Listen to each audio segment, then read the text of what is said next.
Hi friends, Diwali तो हम लोग कई सालों से मनाते आ रहे हैं और इससे रिलेटेड हमें स्टोरी भी पता है कि श्री राम की अयोध्या वापसी के दौरान जब जश्न हुआ उनकी आने की खुशी में, तब से हम लोग दीपावली का त्यौहार मनाते हैं।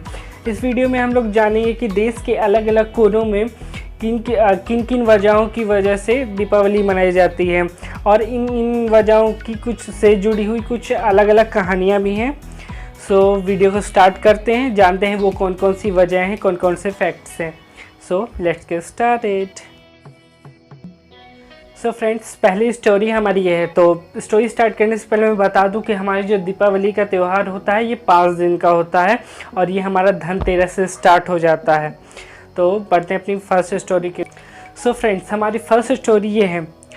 तो साउथ इंडिया में दीपावली का त्यौहार नरकासुर के वध के कारण मनाया जाता है। तो नरकासुर कौन था? नरकासुर एक राक्षस था जिसने इंद्र की मां का ताज चुरा लिया था और जिससे परेशान होकर इंद्र भगवान श्री कृष्ण के पास जाते हैं और उनसे रिक्वेस्ट करते हैं कि भगवान मुझे इस दुविधा से निकालिए आप। तो श्री कृष्ण जी सत्यभामा के साथ स्वर्ग जाते हैं नरकासुर का वध करने के लिए। पर वहाँ जाकर उनको क्या पता चलता है कि जो नरकासुर है, नरकासुर को एक वरदान प्राप्त है कि उसकी मृत्यु सिर्फ उसकी माँ के हाथों ही हो सकती है और किसी के हाथों नहीं हो सकती है। फिर उन्हें वहाँ पे ये भी पता चलता है कि नरकासुर की माँ और कोई नहीं, सत्यभामा ही है। सत्यभामा के द्वारा नरकासुर का वध होता है और श्री कृष्ण इंद्र की माँ का जो ताज है उन्हें सौंप देते हैं। इस स्टोरी को याद करके वहाँ के लोग ये याद करते हैं कि बुराई पर कैसे अच्छाई की जीत होती है। बढ़ते हैं अपनी नेक्स्ट स्टोरी की तरफ। हमारी स्टोरी 2 ये है कि जब ये स्टोरी पूरे देश में फेमस है और दीपावली मनाने का मेन रीज़न ये भी है कि भगवान श्री राम की अयोध्या में वापसी।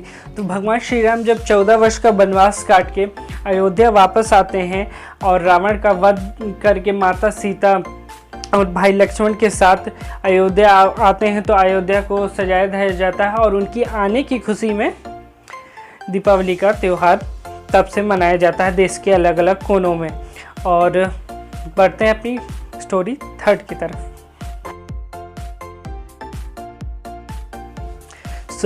बढ़ते हैं अपनी स्टोरी 3 की तरफ। तो स्टोरी 3 ये है, द रिटर्न्स ऑफ द पांडुज।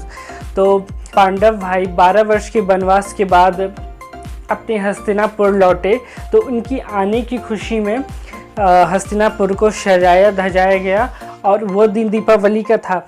इसीलिए एक ये भी रीज़न है दीपावली मनाने का और इससे जुड़ी ये भी एक कहानी है।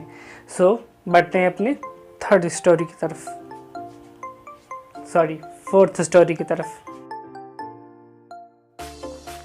बढ़ते हैं अपने 4th स्टोरी की तरफ। तो हमारी 4th स्टोरी क्या है? 4th स्टोरी हमारी ये है कि एक राजा था जिसका एक बेटा था, जिसके बारे में कहा गया था कि उसकी शादी के 1 दिन बाद वो मारा जाएगा और ऐसे में आखिरी टाइम में राजा उसकी शादी करवा देता है और शादी होने के बाद उसकी पत्नी को भी ये बात पता चल जाती है। पत्नी सोच विचार करती है कि आखिर कैसे अपने पति को बचा सकती हूँ।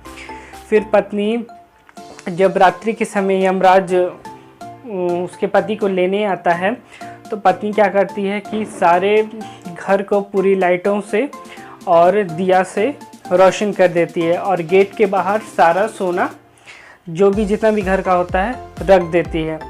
और जब यमराज आते हैं तो वो सांप के रूप में आते हैं और सोने की और लाइट और दियों की रोशनी के कारण उन्हें कुछ दिखाई नहीं देता और वो बिना उसके प्राण लिए वापस लौट जाते हैं।